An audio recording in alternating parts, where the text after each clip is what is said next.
Hello. हाँ जी बच्चों, अब इस वीडियो में हम क्या सीखने वाले हैं?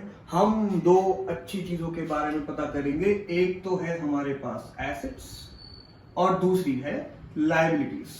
अच्छा, एसेट्स क्या होते हैं? सबने सुना होगा, बिजनेस की प्रॉपर्टी को एसेट्स बोलते हैं। मगर एसेट्स को डिफाइन कैसे करें? पेपर में आ गया या कोई हमसे पूछ ले, कोई टेक्निकली पूछ ले, कोई पढ़ा लिखा इंसान हमसे पूछ ले कि भाई एसेट्स होते क्या हैं, आप कैसे पता लगाओगे कि कोई चीज एसेट है या नहीं है? उसके फीचर्स बताओ कि कैसे क्वालिफाई होगी कोई भी चीज एसेट्स बनने के लिए। तो हमें उसके अंदर तीन बातों का ध्यान रखना है कि एसेट के अंदर एक तो हमारी कॉस्ट निकल के आती है। क्या निकल के आएगी? कॉस्ट। हमने कुछ खर्चा किया है।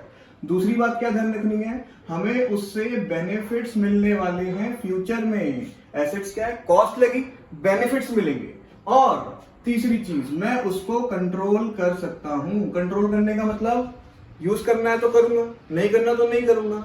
मैं चाहूं तो किसी और को दे सकता हूं यूज करने के लिए, फ्री में भी दे सकता हूं, रेंट में भी दे सकता हूं, उसको तोड़ भी सकता हूं, बेच भी सकता हूं। मेरा कंट्रोल है उसके ऊपर। एसेट के वो मानने के लिए, किसी भी चीज को एसेट मानने के लिए इन तीन बातों को क्वालिफाई करना बहुत जरूरी है। मेरा खर्चा हुआ हो, बेनिफिट्स लगे हो और मेरा उनपे कंट्रोल है। अब बात आती है एसेट्स होते कितने टाइप के हैं।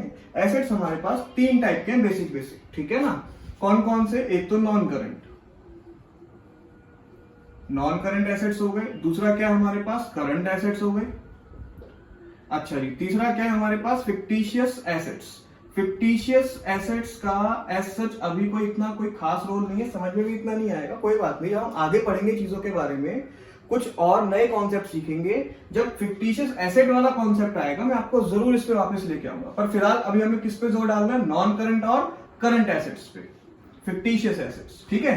पर होते हैं फिक्टिशियस एसेट्स तो इसलिए मैंने बता दिया, काइंड है एसेट्स का।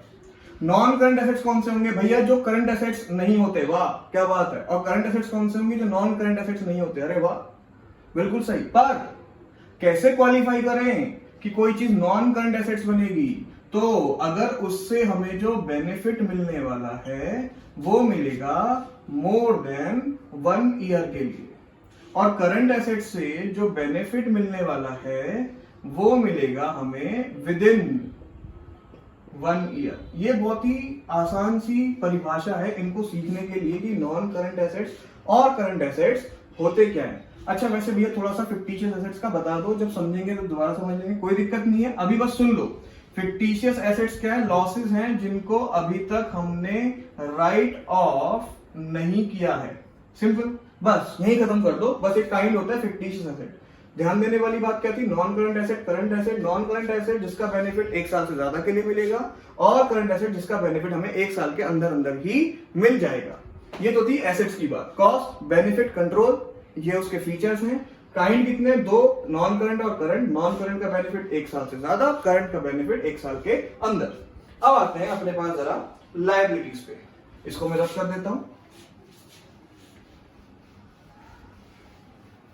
किसी को लिखना हो भाई तो अपने पास वीडियो में बैक जाके पॉज करके लिख लेना, स्क्रीनशॉट ले लेना, एक ही बात है।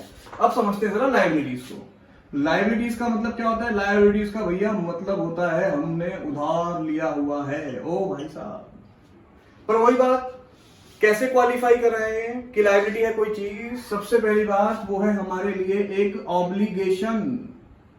एक ऑब्लिगेशन है जिसे हमें पूरा करना है। दूसरी बात क्या चीज है इसके अंदर? कि अमाउंट जो है वो हमें पता है कितना पे करना है।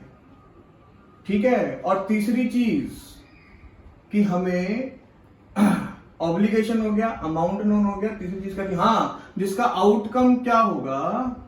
जिसका आउटकम होगा आउटफ्लो ऑफ रिसोर्सेज, कि जब उनको पेमेंट करने की बारी आएगी तो मेरे पास से या तो पैसे जाएंगे या फिर कोई एसेट चली जाएगी। ठीक है? सिंपल, समझ लिया? ऑब्लिगेशन है, अमाउंट पता है, और आउटकम क्या होगा? Outflow of resources. कितने टाइप की होती है भैया? ये भी 2 टाइप की होती है भाई। एक तो नॉन करंट और दूसरा करंट। इजी। नॉन करंट कौन सी होगी? जिसकी पेमेंट कब करनी है? इसकी पेमेंट करनी है हमें आफ्टर 1 ईयर।